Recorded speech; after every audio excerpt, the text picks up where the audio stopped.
நல்லா பாருங்கள். Next question, அடுத்த கேள்வி என்ன சொல்கிறேன் பாருங்கள்.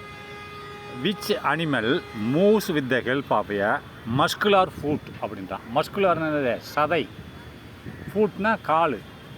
அதாவது இப்போ நம்ம ஃபுட், நம்ம காலில் நம்ம எப்படி நடக்கிறோம், காலில் நடக்கிறோம். ஆனால் காலில் எலும்பு இருக்கிறது, எலும்புக்கு மேலே தான் சதை இருக்கிறது. அப்போ எலும்பு தான் நம்மளுக்கு நடப்பதற்கு உதவி செய்கிறது, ரைட்டா?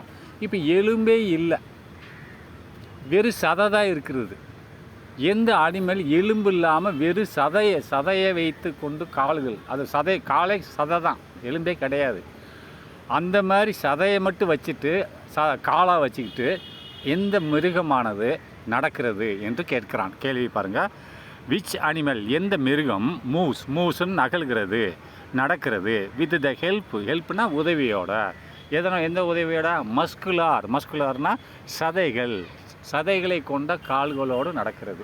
இப்போ நீ கேட்கலாம், அதாவது ஏகத்தாளமாக கேட்கக்கூடாது. நானும் என் கால்லையும் சதை தானே இருக்குதுன்னு கேட்கக்கூடாது. காலில் சதை இருக்கப்பா, இல்லைன்னு சொல்லலை. எலும்பே உடஞ்சி போச்சுன்னா உன் சதை விலைக்கு ஆகுமா? அதில் எலும்பு தான் நம்ம நடக்கிறதுக்கு உதவி செய்கிறது. அது கவரிங்கு தான் சதை, ரைட்டா? இப்போ வெறும் சதைகளை வைத்துக்கொண்டு என்னது அப்படின்னா நத்தை, ரைட்டா? அதுக்கு பேர் என்னது? நத்தை. இங்கிலீஷில் ஸ்னெயில்னு சொல்லுவாங்க, ரைட்டா? அதாவது தமிழில் படிக்கிறேன் பாருங்கள். தசையான பாதத்தின் உதவியுடன் நகரும் உயிரினம் எது? அது நத்தை. What type of body shape helps fish to move easily in water அப்படின்றான். தண்ணியில் மீன்கள் நீந்துவதற்கு எந்த விதமான உடல் அமைப்பு அதற்கு தேவைப்படுகிறது அப்படின்னு பார்த்துக்கோங்க. அதாவது நல்லா தண்ணியில் மீன் ஈஸியாக நீந்துறதுக்கு அதனோட உடல் அமைப்பு எப்படி இருக்கிறது? மீன்கள் நீரில் எளிதாக நீந்த உதவும் உடல் அமைப்பு எது அப்படிங்கிறான். அது பட்டை கோப்பை மாதிரி இருக்கும், நம்ம தட்டு மாதிரி இருக்கும் அதனோட உடல் அமைப்பு. அதை என்ன சொல்கிறாங்க? கதிர் வடிவ அமைப்புன்றான். அதாவது இங்கிலீஷில் ஸ்ட்ரீம் லைன்டு பாடி. அதையும் பார்த்துக்கோங்க. ஸ்ட்ரீம் லைன்டு பாடி, அதாவது கதிர் மாதிரி இருக்கும், சப்பையாக இருக்கும் உடம்பு. அதுதான் நீந்துவதற்கு பயன்படுகிறது, ரைட்டா? சரி, next the smallest phone in the human பாடி. அப்போ மனித உடம்பில் மிக மிக மெல்லிய எலும்பு எது அப்படின்னா அது காதில் இருக்குது ஒரு எலும்பு. எந்த இடத்துலையும் எலும்புன்றது தடிமனாக இருக்கும். ஆனால் மிக சிறிய எலும்பு எது அப்படிங்கிறான். அது காதில் இருக்கக்கூடிய ஒரு எலும்பு. அந்த எலும்போட பேர் என்னன்னு பார்த்தோன்னா சிலேப்ஸ் அப்படிம்பாங்க. சிலேப்ஸ், காது பட்டை இருக்குது இல்லையா, காது மடல், அதில் இருக்குது சிலேப்ஸ் என்ற ஒரு எலும்பு இருக்கிறது, ரைட்டா? அதை என்ன பண்ண, மனித உடலின் மிக சிறிய எலும்பு எது அப்படின்னா சின்ன எலும்பு எதுன்னா காதில் இருக்கக்கூடிய சிலேப்ஸ் என்ற எலும்பு. அது தமிழில் என்ன சொல்லுவாங்க? காதுக்குள் உள்ளது, அதாவது அங்கவடி எலும்புன்றான். நீ தமிழையும் பார்த்துக்கோ, இங்கிலீஷ் ரெண்டையும் சேர்த்து பார்த்துக்கோ, ரைட்டா? அப்போது the longest bone in the human body அப்படின்ட்டான். இந்த மனுஷ உடம்புல எந்த எலும்பானது நீளமான எலும்புன்றான். லாங்கஸ்ட் நீளமானது. இப்போ நீ எல்லா எலும்பு எடுத்துக்கோ, காலை எலும்பு, கை எலும்பு, மூக்கு எலும்பு, மண்டை எலும்பு எல்லாத்தையும் எடுத்துக்கோ. உன் இடுப்பிலிருந்து அந்த முழங்கால் வரைக்கும் உள்ள எலும்பு தான் நீளமான எலும்பு. நீ ஒரு மனிதனோட உடம்போட ஸ்கெல்டன் பாடியை பாரு, அது இந்த இடுப்பிலிருந்து, அது பேர் தொடை எலும்புன்னு சொல்லுவாங்க, ரைட்டா? அந்த இடுப்பிலிருந்து முழங்கால் வரைக்கும் உள்ள எலும்பு இருக்கிற எலும்பு, நம்ம உடம்புல உள்ள எலும்புலே நீளமான எலும்பு. அதை என்ன சொல்லுவாங்க? ஃபியூமர்னு சொல்லுவாங்க இங்கிலீஷில். தமிழில் தொடை எலும்பு, ரைட்டா? How many pairs of ribs are there in the human rib cage அப்படின்றான். அப்போ ரிப்புன்னு என்னது? அதாவது ரிப்புனா விலா எலும்பு, நம்ம நெஞ்சு எலும்பு இருக்குது இல்லையா, அது ரிப்பு. அப்போ ரிப்பு கேக்குனா விலா கூடுன்னு அர்த்தம். விலா கூடுனா அந்த நெஞ்சு கூடு, ரைட்டா? பின்னாடி இருக்குது வரிச்சு எலும்பு இருக்குது இல்லையா, நெஞ்சு எலும்புன்னு சொல்கிறோம் இல்லையா? இப்போ ஆடு கறி வாங்க போகிறோம், நெஞ்சு எலும்புன்னு சொல்கிறோம் இல்லையா? அதேமாதிரி ரிப் எட்ஜ் அப்படின்னு சொன்னால் ரிப் கேக் அப்படின்னா விலா எலும்பு கூடுன்னு அர்த்தம். அந்த விலா எலும்பு கூடில் எத்தனை ஜோடிகள் விலா எலும்புகள் இருக்கிறது மனிதனோட விலா எலும்பில், நெஞ்சில்? அப்போ இதுக்குள்ளே தான் இருதயம் இருக்குது, லங்ஸ் இருக்கிறது, எல்லாமே இதுக்குள்ளாக தான் இருக்கிறது. கிட்னி தான் கீழே இருக்கிறது, ரைட்டா? இதுக்குள்ளே தான் இருதயம் இருக்கிறது. அப்போ என்ன சொல்கிற தமிழில் பாருங்களேன், என்ன கேட்குற? மனித விலா எலும்பு கூட்டில் அப்படின்னா இந்த விலா எலும்பு கூடு பின்னாடி இருக்கிறது. அதில் என்ன கேட்குறான்? எத்தனை ஜோடி விலா எலும்புகள் இருக்கிறது? எத்தனை ஜோடி? நல்லா பார்த்துங்க, பேர் 12 பேர். அப்போ மொத்தம் எத்தனை? 24 எலும்புகள் இருக்கிறது, ரைட்டா? நல்லா பார்த்துக்கணும். அதேமாதிரி குரோமோசோம்கள் என்னது? அதாவது நம்ம ஜீன் பரப்புறது குரோமோசோம்கள் 23 பேர். 23 அப்பாட்டிருந்து ஒரு குழந்தை பிறக்குதுன்னா அந்த குழந்தைக்கு 23 குரோமோசோம் அப்பாட்டிருந்து வந்திருக்கும், 23 குரோமோசோம் அம்மாட்டிருந்து வந்திருக்கும். அப்போது எத்தனை ஜோடி? 23 ஜோடிகள் குரோமோசோம். அதேமாதிரி இங்கே விலா எலும்பு எத்தனை ஜோடி? 12 ஜோடி. அப்போ மொத்தம் எத்தனைன்னா 24. அங்கே போய் மறந்து இதை தூக்கி அதில் போட்டுறக்கூடாது, இதை தூக்கி எக்ஸாமில் மாற்றி போட்டுறக்கூடாது. ரைட்டா? சரி, next how many pairs of ribs இதை சொல்லி முடிச்சாச்சுல்ல. சரி, next the period of life leading of reproductive maturity is called அப்படின்றான்.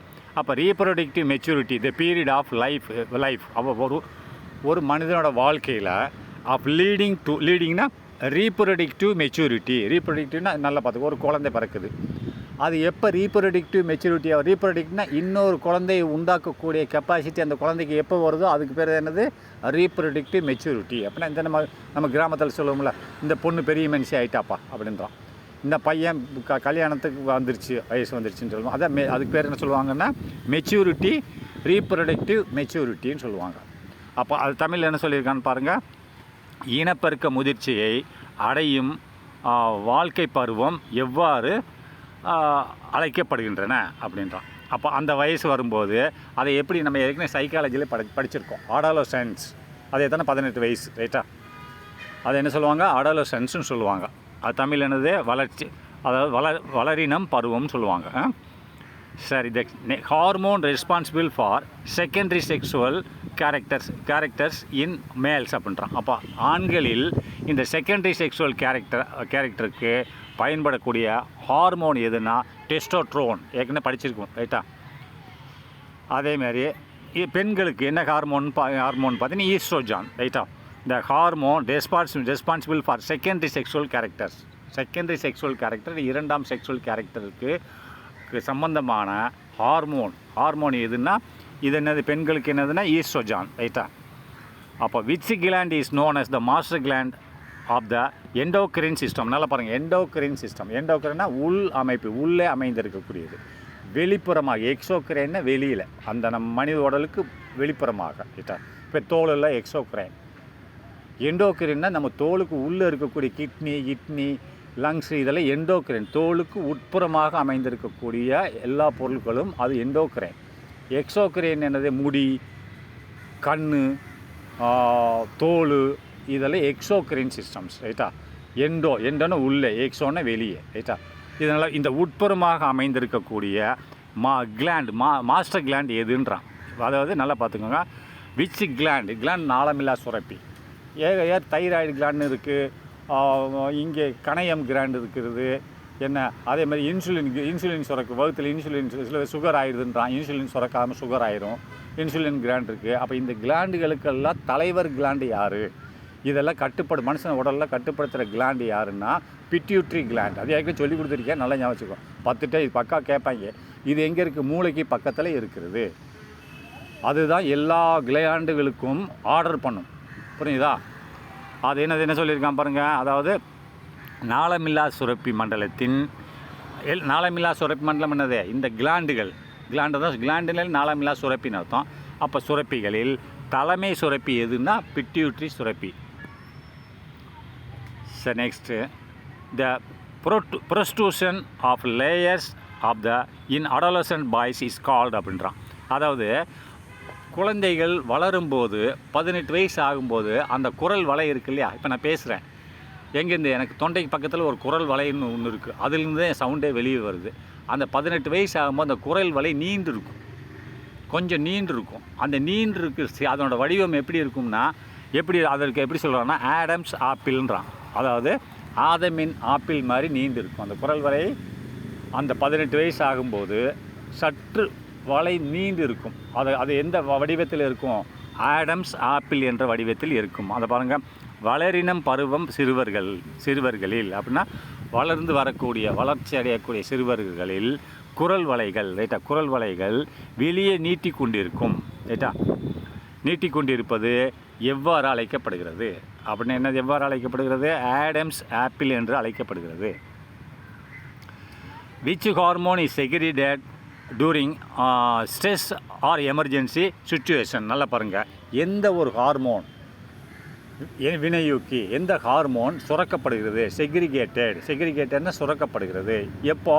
Touring stress. ஒரு மனுஷன் மன அழுத்தத்தில் இருக்கான், ஸ்ட்ரெஸ்னால் மன அழுத்தத்திலேயே, அல்லது எக்ஸ்ட்ரீம் எமர்ஜென்சி கண்டிஷன் என்னது? இப்போ நான் கார் ஓட்டிகிட்டே போகிறேன், ரோடு நல்லா க்ளீனாக இருக்குது, நான் பாட்டு 100 கிலோமீட்டர் வேகத்தில் போகிறேன், திடீர்னு குறுக்கால ஒரு மாடு சைட்லேருந்து பாயுதப்பா, எங்கள் வயக்காட்டுக்குள்ளேருந்து உள்ளே ஓடி ஆடுது.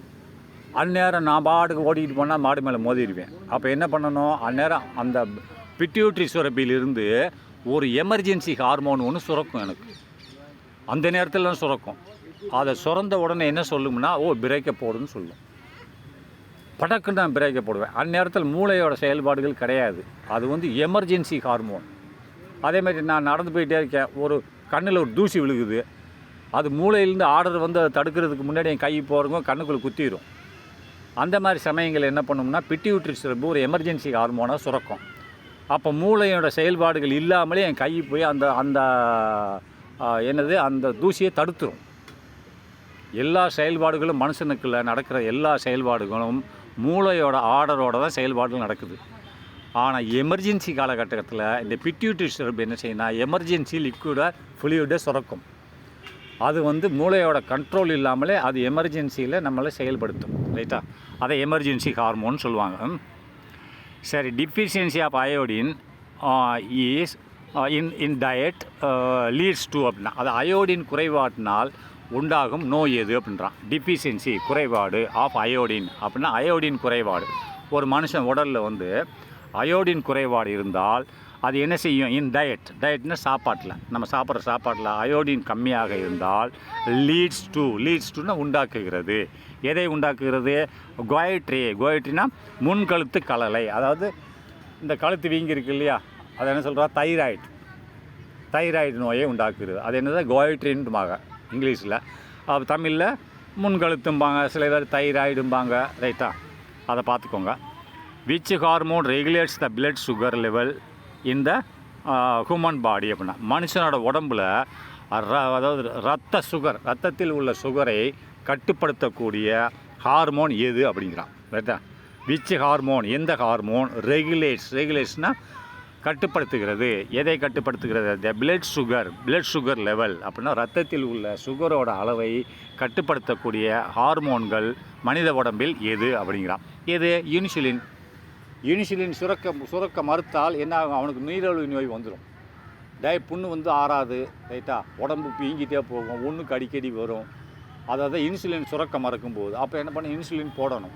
அந்த ரத்தத்தில் உள்ள இன்சுலினை சுகரோட அளவை கட்டுப்படுத்தக்கூடிய ஒரே ஒரு பொருள் என்னது? ஹார்மோன் என்னது? இன்சுலின். ரைட்டா? அப்போ next the permanent stoppage of menstruation is called அப்படின்னா, மென்சுரேஷன் என்னது? இப்போ மாதவிடாயின்னு சொல்கிறோம்ல, பெண்களுக்கு மாதவிடாய் வருது இல்லையா, அது பெர்மனெண்ட்டாக நின்றும்.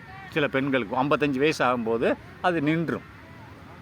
அதை தான் சொல்கிறேன். என்ன சொல்கிறேன்னா, த பெர்மனெண்ட் நிரந்தரமாக நின்று விடும், ஸ்டாப்பேஜ் நின்று விடும். என்னது? Of menstruation is called. அது எவ்வாறு அழைக்கப்படுகிறது அப்படின்னா, மோனோபாஸ் அப்படின்று அழைக்கப்படுகிறது. மோனோபாஸ்னால் அந்த மென்சுரேஷன் மாதவிடாய் நின்றும் ஒரு 55 வயசுக்கு மேலே.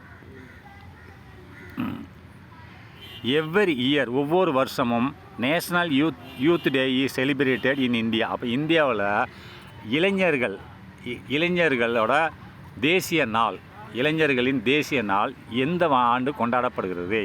எந்த நாளில் கொண்டாடப்படுகிறது? நேஷ்னல் யூத் டே அப்படின்னா, நேஷ்னல் தேசிய இளைஞர்கள் நாள் அப்படின்னு ஒரு நாள் இருக்குது. அது என்ன நாள்னா, ஜனவரி 12ன்னு அர்த்தம். எனக்கே இப்போ தான் தெரியுது இப்படின்னு ஒன்று இருக்குன்ட்டு. ரைட்டா?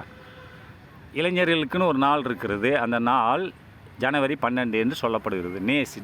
நேஷனல் தேசிய இளைஞர்கள் தினம் ஜனவரி 12. சரி, next crops grown in winter season are called அப்படின்றான். வின்டர் சீசன் என்னது? வின்டர்னா குளிர்காலம், சம்மர்னா கோடை காலம், வெயில் காலம். அப்போ இந்த குளிர்காலத்தில் எந்த தானியங்கள் வளர்கிறது அப்படிங்கிறான். அதாவது குளிர்காலத்தில் வளர்க்கப்படும் பயிர்கள் எவ்வாறு அழைக்கப்படுகின்றன அப்படின்னு என்னது? ராபி குரோப்ஸ். ராபின்னு என்னது? நம்ம அந்த காலத்து விறகுலாம் சாப்பிட்ருக்கீங்களா? அதாவது விறகு சோறும்பாங்க. நெல்லுச்சோறுலாம் அந்த காலத்தில் கிடைக்காது. நான் சின்ன பிள்ளையாக இருக்கும்போது நெல்லுச்சோறுலாம் பார்த்தது கிடையாது. அப்போது இட்லியெல்லாம் தீபாவளிக்கு தான் சாப்பிட்ருக்கேன். என்ன அப்போ இந்த ராபி குரோப்ஸ்ன்னு சொல்லுவாங்க. ராபின்னு சொன்னால் அதுதான் ராபி குரோப்ஸ். ரைட்டா? ரபி குரோப்ஸ் இல்லை ராபி குரோப்ஸ்ன்னு சொல்லுவாங்க. அதைத்தான் குளிர்காலத்தில் பயிரிடுவாங்க. ரைட்டா? அப்போ crops grown in the rainy seasons are called. அப்போ மழை காலத்தில் பயிரிடக்கூடிய தானியங்கள் எவை அப்படிங்கிறான். அதாவது மழைக்காலங்களில் வளர்க்கப்படும் பயிர்கள் எவை அப்படின்றான். எவை என்னது நல்லா பார்த்துங்க. கேரிப் குரோப்ஸ், கேரிப் என்ற ஒரு குரோப்புகள் பயிரிடப்படுகின்றன மழைக்காலங்களில். ரைட்டா? அது என்னது குளிர்காலங்களில். ராபின்றது குளிர்காலத்தில், மழைக்காலங்களில் கேரிப் குரோப்ஸ். ரைட்டா?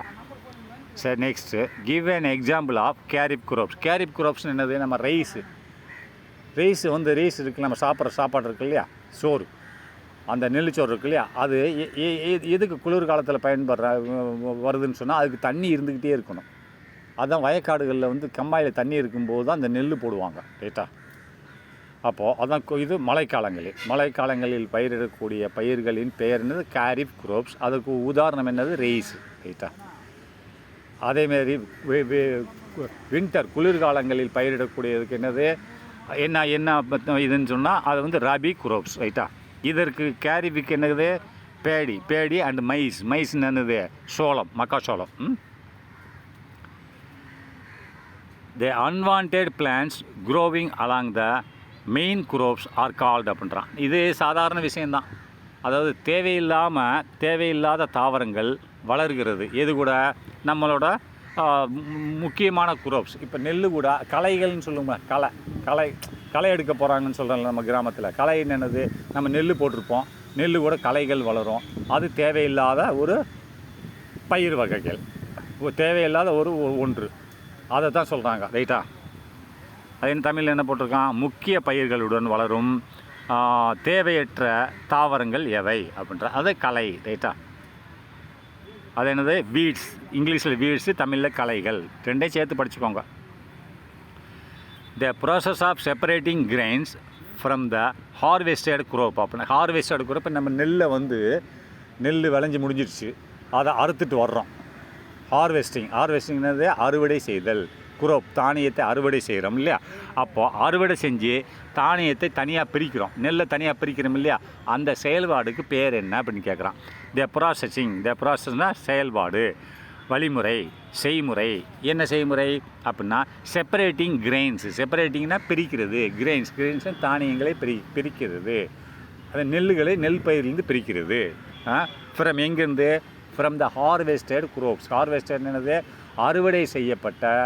இப்போ அறுவடைனா அங்கேருந்து அறுத்துட்டு வந்துடுறோம், அது அறுவடை செய்யப்பட்ட தானியங்கள். அதில் நெல்லை தனியாக பிரிக்கணும். அப்படின்னா நம்ம அடிக்கிறோம்ல, களத்தில் வந்து அந்த நெல் அடிக்கிறோம் இல்லையா, அதை தான் சொல்கிறான். ரைட்டா? அதுக்கு பேர் என்னது அப்படின்னு பார்த்தீங்கன்னா கதிர் எடுத்தல்ன்றான் தமிழில். ஆனால் இங்கிலீஷில் என்ன சொல்கிறான்? தெரசிங்ன்றான். இங்கிலீஷில் தெரசிங், தமிழில் கதிர் எடுத்தல்ன்றான்.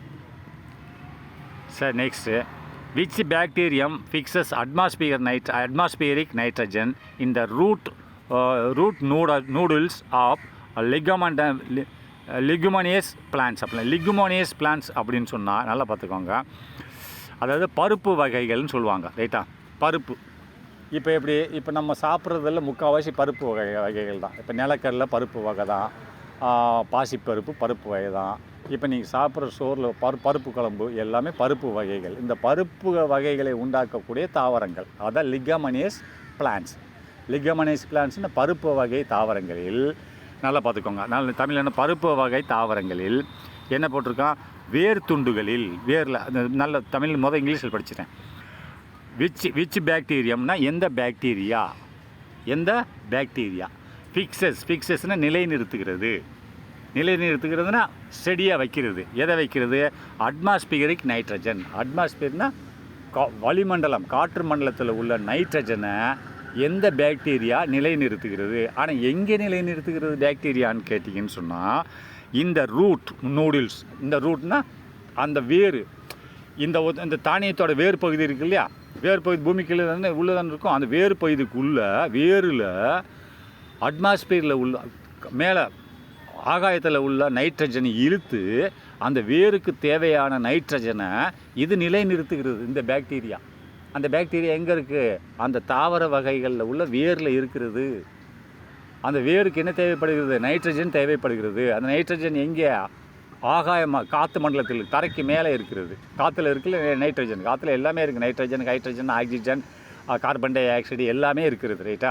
நைட்ரஜனை இழுத்து அந்த வேருக்குள்ளே உள்ள முடிச்சுகளில் கொடுக்கிறது. நூடுல்ஸ்ன்ற முடிச்சுகள் வேர் முடிச்சுகளில் வழங்குகிறது, நிலைநிறுத்துகிறது.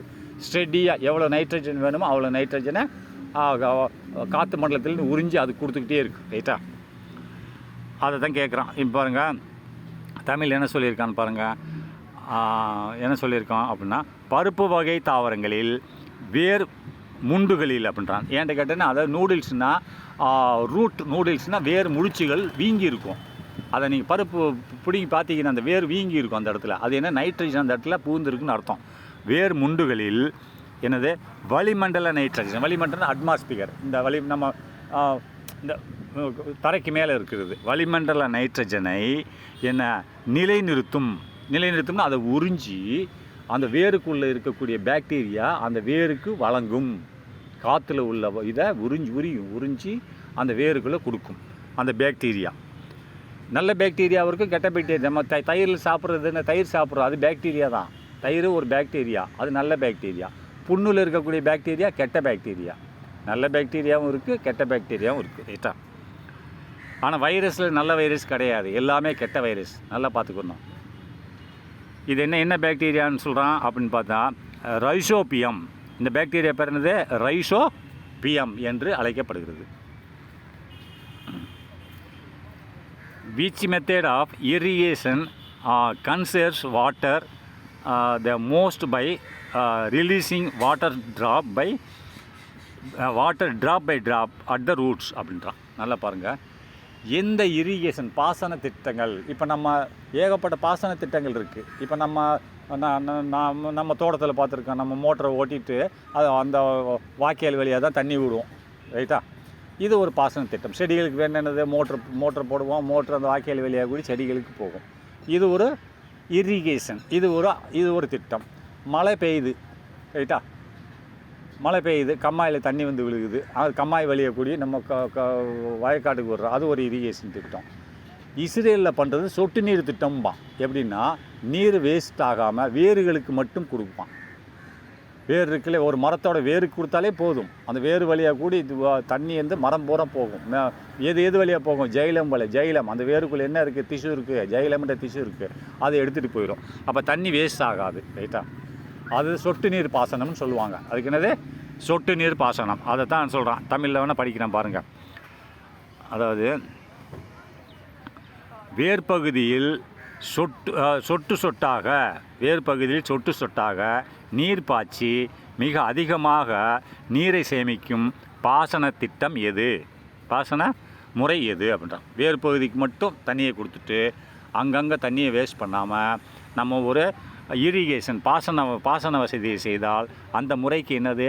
ட்ரிப் இரிகேஷன், சொட்டு நீர் பாசனம். ட்ரிப் இரிகேஷனாக சொட்டு நீர் பாசனம் என்று சொல்லப்படுகிறது. The practice of growing different crops alternatively in the same field is அப்படின்றான். அப்போ நல்லா பார்த்துங்க. ப்ராக்டிஸ்னு செயல்முறை, ஒரு செயல்முறை. ஆஃப் க்ரோவிங்னு வளர்க்குற செயல்முறை. என்ன வளர்க்குறது? ஒரே நிலத்தில் பல பயிர்களை விவசாயம் செய்வது. இப்போ நம்ம தோட்டத்தில் பார்த்திங்கன்னா என்ன பண்ணுவோம்? ரைஸ் போடுவோம், அடுத்து அதை அறுத்துட்டு பருத்தி போடுவோம், அப்போ அதை அறுத்துட்டு வாழை மரம் வைப்போம். அப்போது பல விதமான இதை ஒரே நிலத்தில் வைக்கிறேன். பல பயிர்கள் பயிரிடப்படுகிறது ஒரே நிலத்தில், ஒரே ஃபீல்டில், ஒரே இடத்தில்.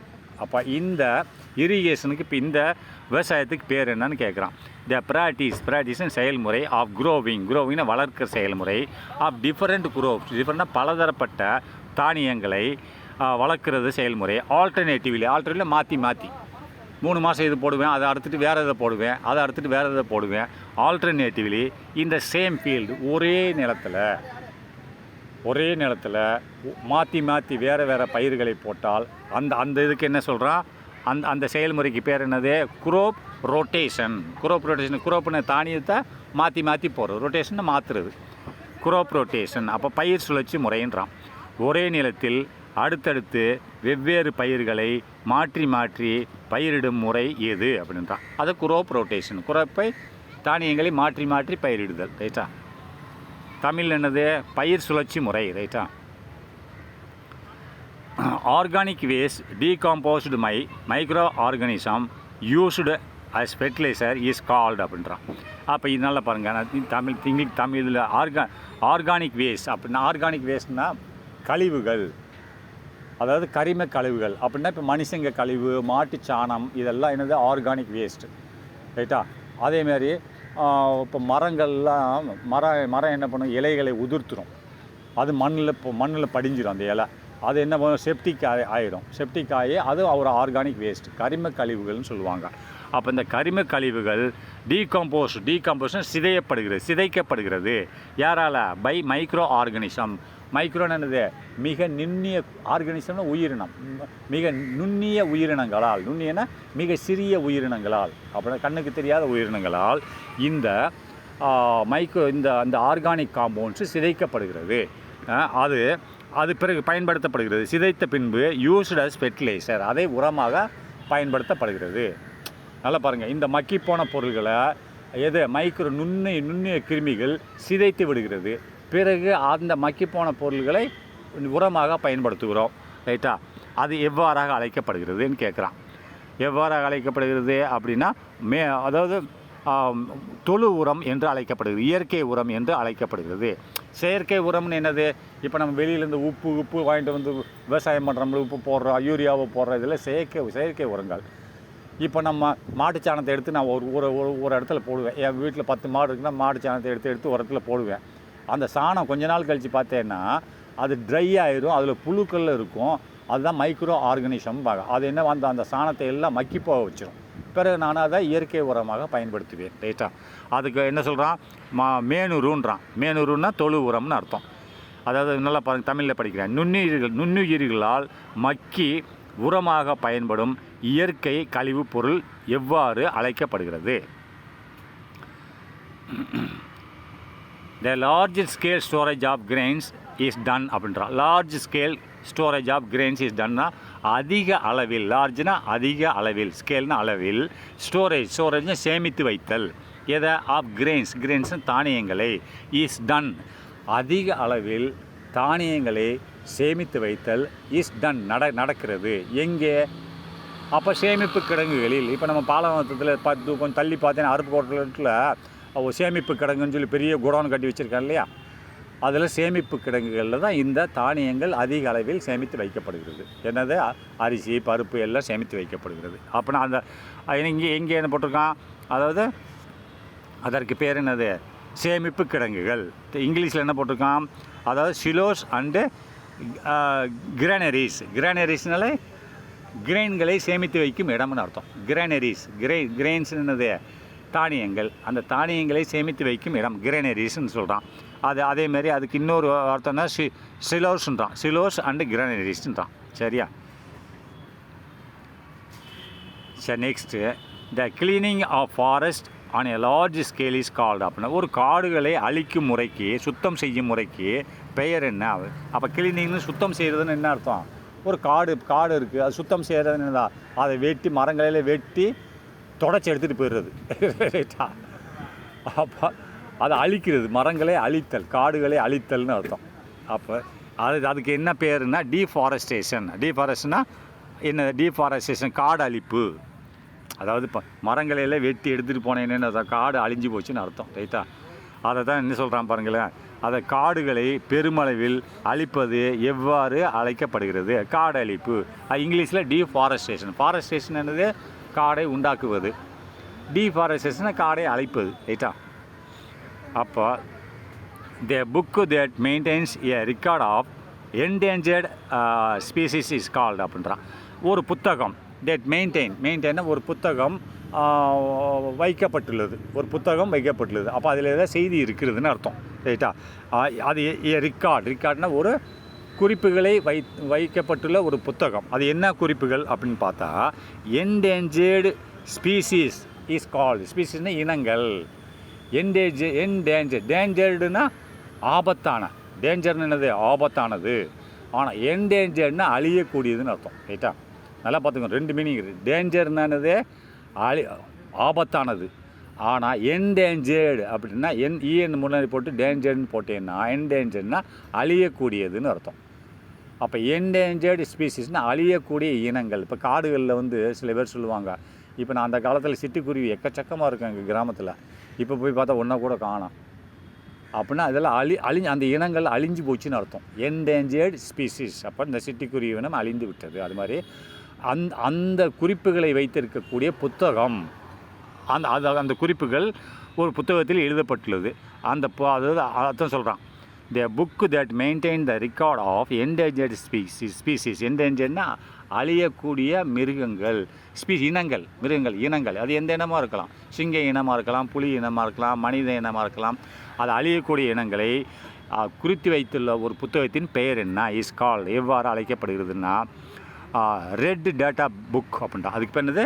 சிவப்பு தகவல்களை கொண்ட புத்தகம் என்று சொல்லப்படுகிறது. சிவப்பு தரவு புத்தகம். அப்போது species found exclusively in a particular geographical area is called. ஸ்பீசிஸ்னு இனங்கள். ஸ்பீசிஸ்னு என்ன? இனங்கள். இப்போ மனிதன் ஒரு ஸ்பீசிஸ், மனித இனங்கள்.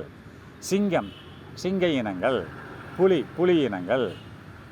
குருவி இனங்கள் அப்படின்றான். ஸ்பீசிஸ்னு இனங்கள். ஃபவுண்ட்னு தென்படுகிறது.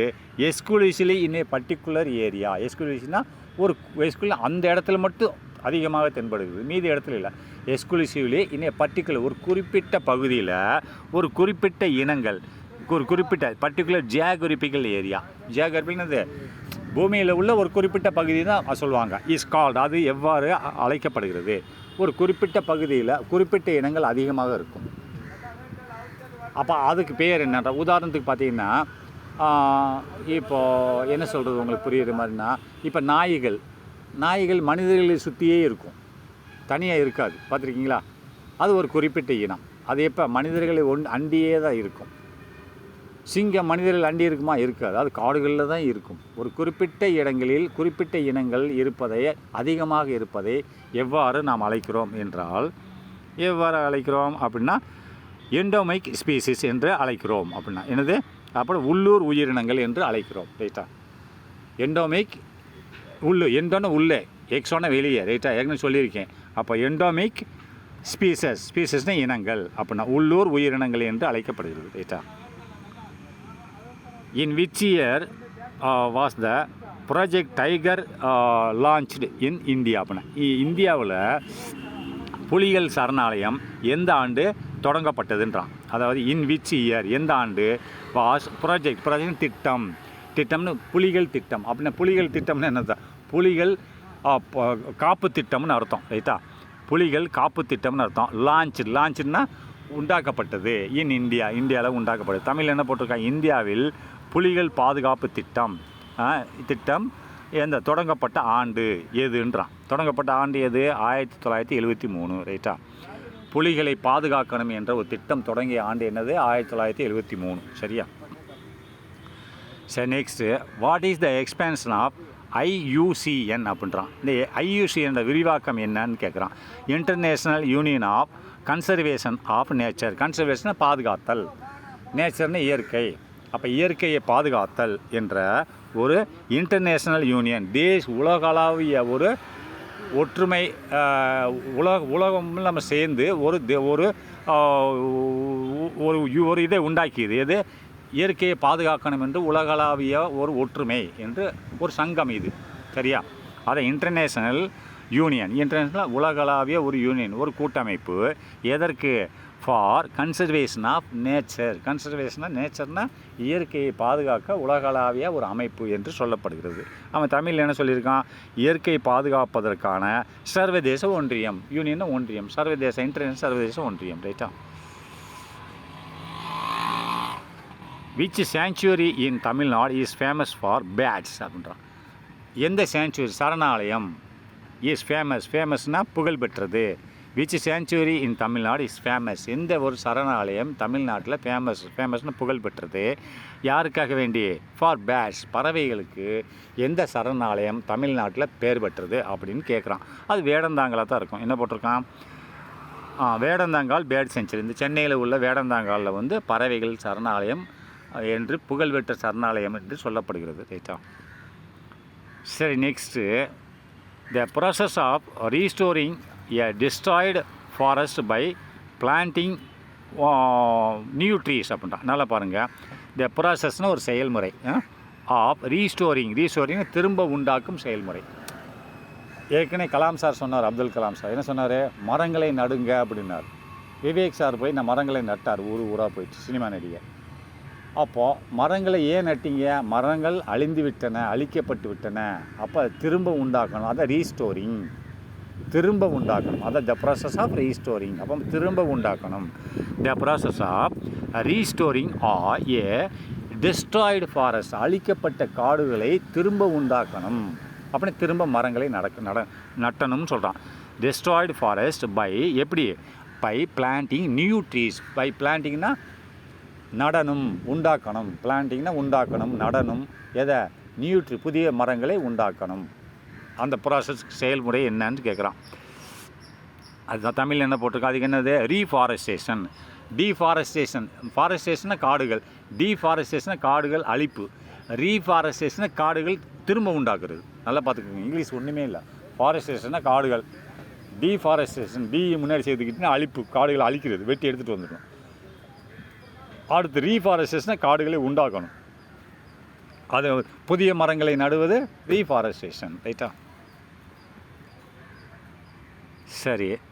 காடு வளர்ப்பும் போட்டிருக்கான். World environment day is celebrated ஆன்றான். வேர்ல்டு என்வைரன்மெண்ட் டேன்னா உலக சுற்றுச்சூழல் தினம், சுற்றுச்சூழல் பாதுகாப்பு தினம் சொல்கிறோம்ல, மரங்களை வெட்டாதேன்னு சொல்கிறோம் இல்லையா, அந்த சுற்றுச்சூழலை கார்பன் டை ஆக்சைடை வெளியிடாதே, இண்டஸ்ட்ரியில் போய் சொல்கிறோம், புகை வெளியே வரக்கூடாது, லைசன்ஸை கட் பண்ணியிருக்கேன்னு சொல்கிறோம் இல்லையா, அது மாதிரி அதை சுற்றுச்சூழலை பாதுகாக்கக்கூடிய ஒரு தினம், உலக தினம் என்ன செலிப்ரேட்டட் கொண்டாடப்படுகிறது ஆன் எப்போ அப்படின்னா June 5 what is the main cause of global warming. அப்படி என்ன குளோபல் வார்மிங், குளோபல் என்னது, அதாவது சர்வதேசம்னு அர்த்தம். புவி வெப்பமாதலுக்கு முக்கிய காரணம் யார் அப்படின்றாங்க. குளோபல் வார்மிங்னா இந்த பூமியோட எச்சரிக்கை. அப்போ குளோபல் வார்மிங் எதனால் வருது, மெயின் காஸ், பூமிக்கு ஒரு எச்சரிக்கை விடுக்கும் முக்கிய காரணம் எது அப்படின்னா குளோபல் வார்மிங்னு அர்த்தம்.